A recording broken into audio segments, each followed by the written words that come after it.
ಅರಣ್ಯ ಹಕ್ಕು ಕಾಯ್ದೆಯ ಮೌಲ್ಯತೆ ಮತ್ತು ಅರಣ್ಯ ಹಕ್ಕು ಕಾಯ್ದೆಯಲ್ಲಿ ತಿರಸ್ಕರಿಸಿದ ಅರ್ಜಿಯ ಒಕ್ಕಲೆಬ್ಬಿಸುವ ಪ್ರಕರಣಕ್ಕೆ ಸಂಬಂಧಿಸಿ ಅಕ್ಟೋಬರ್ 14ರಂದು ತ್ರಿಸದಸ್ಯ ನ್ಯಾಯಮೂರ್ತಿಗಳ ನ್ಯಾಯಪೀಠದಲ್ಲಿ ಅಂತಿಮ ವಿಚಾರಣೆ ಜರುಗದೆ ಮುಂದೂಡಲ್ಪಟ್ಟಿದೆ ಎಂದು ರಾಜ್ಯ ಅರಣ್ಯ ಭೂಮಿ ಹಕ್ಕು ಹೋರಾಟಗಾರರ ವೇದಿಕೆ ಅಧ್ಯಕ್ಷ ರವೀಂದ್ರ ನಾಯ್ಕ್ ತಿಳಿಸಿದ್ದಾರೆ.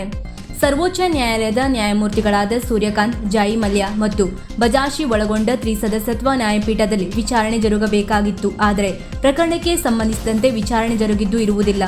ಸದರಿ ಪ್ರಕರಣವು ಅರಣ್ಯ ಹಕ್ಕು ಕಾಯ್ದೆ ಮೌಲ್ಯತೆ ರದ್ದುಪಡಿಸುವ ಉದ್ದೇಶದಿಂದ 2008ರಲ್ಲಿ ವೈಲ್ಡ್ ಲೈಫ್ ಫಸ್ಟ್ ಸೊಸೈಟಿ ಮತ್ತು ಇನ್ನಿತರ 8 ಪರಿಸರ ಸಂಘಟನೆಗಳು ಸುಪ್ರೀಂ ಕೋರ್ಟ್ಗೆ ಅರ್ಜಿ ಸಲ್ಲಿಸಿ ಕೇಂದ್ರ ಸರ್ಕಾರ ಮತ್ತು ದೇಶದ 31 ರಾಜ್ಯಗಳ ವಿರುದ್ಧ ಅರ್ಜಿ ಸಲ್ಲಿಸಲಾಗಿದ್ದ ಹಿನ್ನೆಲೆಯಲ್ಲಿ ಮಂಗಳವಾರ ಅಂತಿಮ ವಿಚಾರಣೆ ಜರುಗಿಸಲು ಹಿಂದಿನ ವಿಚಾರಣೆ ದಿನಾಂಕ ಅಕ್ಟೋಬರ್ 4ರಂದು ದಿನಾಂಕ ಅಕ್ಟೋಬರ್ 14 ನಿಗದಿಪಡಿಸಲಾಗಿತ್ತು.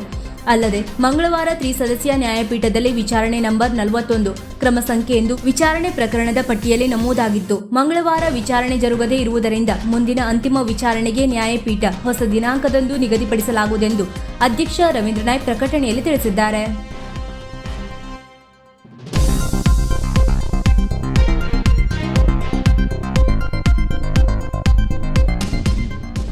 ವೀಕ್ಷಕ ಮಹಾಪ್ರಭುಗಳೇ, ನಮ್ಮ ಚಾನಲ್ ಅನ್ನು ಸಬ್ಸ್ಕ್ರೈಬ್ ಮಾಡಿ, ಶೇರ್ ಮಾಡಿ, ಪ್ರೋತ್ಸಾಹಿಸಿ.